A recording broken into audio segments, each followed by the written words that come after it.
आपराधिक कहानी। इस कहानी के 3 किरदार, एक लड़का, एक लड़की और एक महान विद्वान तांत्रिक। और फिर इस विद्वानता को बनाए रखने के लिए लड़का और लड़की के प्राइवेट पार्ट को आपस में चिपका देना। सब कुछ बहुत भयानक था। अब आपके मन में एक सवाल होगा, क्या ये संभव है? तो जवाब है बिल्कुल हाँ। साल 2022 में घटे अपराध की ऐसी दास्तान जिसे सुनने के बाद आपको तांत्रिक नाम के इस शब्द से डर लगने लगेगा। तो आखिर कौन था ये तांत्रिक? क्यों इसने इन लड़का और लड़की के प्राइवेट पार्ट को इस तरह आपस में चिपकाया था? जानने के लिए वीडियो को जरा सा भी स्किप ना करें। और अगर आपने अभी तक मेरे इस चैनल काव्य टेक्निकल को सब्सक्राइब नहीं किया तो सबसे पहले चैनल को सब्सक्राइब कर ले और साथ ही बेल आइकन को भी प्रेस कर ले ताकि हमारे वीडियो के नोटिफिकेशन आप तक पहुंच जाए। तो चलिए आपको तांत्रिक और लड़का और लड़की के खूनी इश्क की दास्तान को सुनाते हैं। तारीख थी 18 नवंबर 2022 की।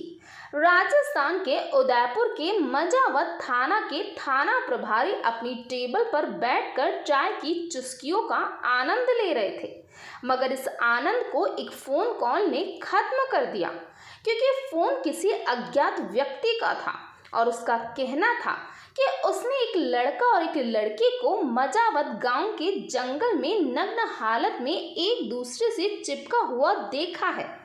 मामला सुनने में काफी अजीब था और शायद दिलचस्प भी, क्योंकि घटना स्थल पर थाना प्रभारी ओपी शर्मा के पहुंचने से पहले ही हजारों लोगों की भीड़ ने लड़का और लड़की को घेर रखा था। खैर, ओपी शर्मा काफी तेज तर्रार पुलिस ऑफिसर थे। उन्हें कोई भी केस पेंडिंग रखना पसंद नहीं था। वो जितना भी जल्दी हो सके केस को सुलझाने में विश्वास रखते थे और इसीलिए ये केस भी उन्होंने महज 10 दिन में ही सुलझा दिया था। तो अब इस केस की तफ्तीश शुरू की जाती है। लड़का और लड़की के फोटोग्राफ क्लिक किए जाते हैं। घटना स्थल पर फॉरेंसिक टीम, एसएफएल टीम और डॉग स्क्वाड टीम को बुलवाया जाता है। सभी टीम अपना अपना कार्य करती है और लाशों को पोस्टमार्टम के लिए भिजवाया जाता है। अभी पोस्टमार्टम रिपोर्ट आने में कुछ समय बाकी था, इसीलिए ओपी शर्मा ने लड़का और लड़की की फोटो दिखाकर आसपास के लोगों से पूछताछ करना शुरू की। इस मामले में करीब 200 लोगों से पूछताछ की गई तो मालूम हुआ कि लड़के का नाम राहुल मीणा है और वो एक सरकारी स्कूल का टीचर है और लड़की का नाम सोनू है। लड़का लड़के की पहचान हुई, साथ में पता चला कि दोनों ही शादीशुदा हैं, लेकिन फिर भी एक दूसरे के साथ अपनी गृहस्थी को बर्बाद करके जंगलों में शारीरिक संबंध बना रहे थे। ओपी शर्मा को पहले ये मामला ऑनर किलिंग का लगा, लेकिन लोगों से पूछताछ से पता चला कि इन दोनों का ही तांत्रिक भालेश कुमार के पास आना जाना था। पुलिस ने अपना रुख सीसीटीवी कैमरा की तरफ किया तो कुछ फुटेज में 17 नवंबर की रात में भालेश, राहुल और सोनू एक मोटरसाइकिल पर सवार थे। अब ये बात तो साफ थी कि इस घटना में भालेश का ही हाथ है। अब पुलिस ने तांत्रिक भालेश की कुंडली खंगालना शुरू की तो पता चला कि तांत्रिक भालेश कुमार पिछले 7-8 साल से भावदीगुड़ा स्थित इच्छापूर्ण शीशनाग भावजी मंदिर में रहकर लोगों के कष्ट निवारण के लिए ताबीज बनाता था।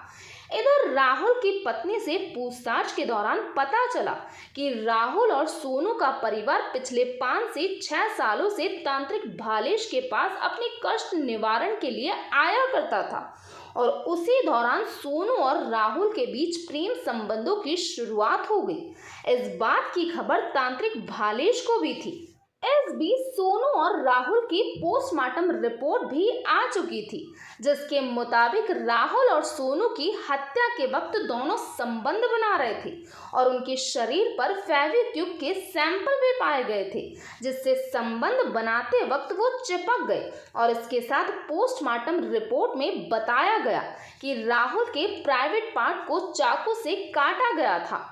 कहानी काफी दिलचस्प थी, मगर कहानी का मुख्य किरदार अभी गायब था और 2 किरदार इस दुनिया में नहीं थे। तो अब शुरू होता है मिशन तांत्रिक भालेश की गिरफ्तारी।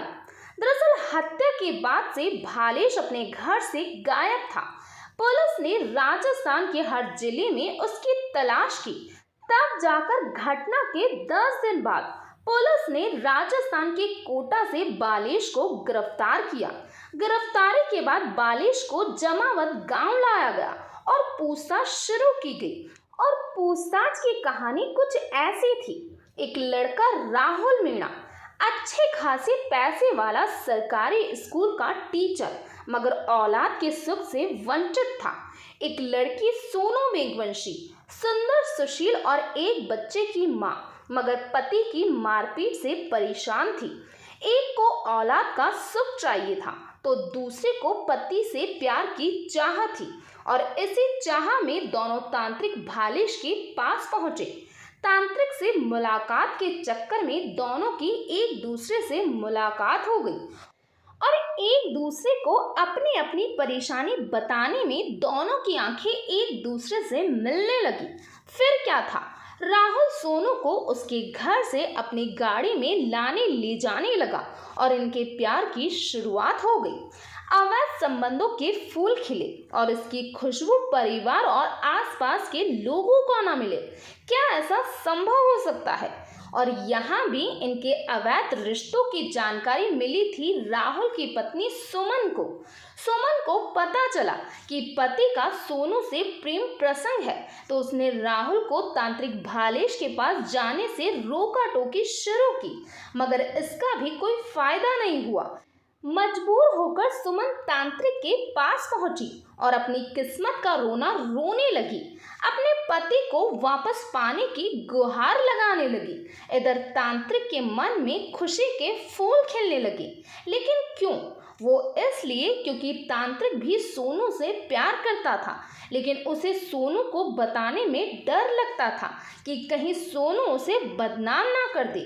लेकिन जब सोनू का चरित्र भालेश को पता चला तो उसने भी अपनी किस्मत आजमाने की कोशिश की और इस कोशिश में तांत्रिक को कामयाबी मिल गई, क्योंकि सोनू ने तांत्रिक का प्यार कबूल कर लिया था। अब सोनू तांत्रिक और राहुल दोनों की प्रेमिका बन चुकी थी। सोनू और तांत्रिक तो इस रिश्ते से खुश थे, लेकिन राहुल को इस रिश्ते से ऐतराज होने लगा, क्योंकि राहुल सोनू से प्यार करता था। इसीलिए उसने तांत्रिक को सोनू से दूर रहने की हिदायत दी और नहीं मानने पर उसे बदनाम करने की धमकी दी। इधर सोनू और राहुल के प्रेम संबंध तांत्रिक के पास आने वाले लोगों में चर्चा का विषय बनने लगे, जिससे तांत्रिक की बदनामी की शुरुआत हो चुकी थी। भक्तों में बनाया गया नाम और पहचान खराब होने के डर से तांत्रिक ने दोनों को रास्ते से हटाने की साजिश रची। इसके लिए उसने बाजार से करीब 50 फेविक्विक के पाउच खरीदे और उनके लिक्विड को एक ही बोतल में भर लिया। इसके बाद 15 नवंबर की शाम तांत्रिक ने किसी टोटके के बहाने राहुल और उसकी प्रेमिका को सुखाड़िया सर्किल बुलाया, फिर गोगुंदा इलाके के एकांत जंगल में ले गया। घटना स्थल पर उसने अपने सामने ही दोनों को शारीरिक संबंध बनाने को कहा और उसी दौरान फेविक्विक की बोतल दोनों पर उड़ेल दी। जब तक राहुल और सोनू कुछ समझ पाते तब तक दोनों एक दूसरे से बुरी तरह चिपक चुके थे। दोनों के चिपकने के बाद तांत्रिक ने चाकू और पत्थरों से दोनों की हत्या कर दी और राहुल का प्राइवेट पार्ट भी काट दिया। इस घटना के बाद पुलिस ने तांत्रिक भालेश को गिरफ्तार करके जेल में डाल दिया है। तो ये था पूरा मामला। इस घटना के बारे में आपका क्या कहना है, प्लीज कमेंट बॉक्स में बताइए। तो आज के लिए इतना ही। Thank you.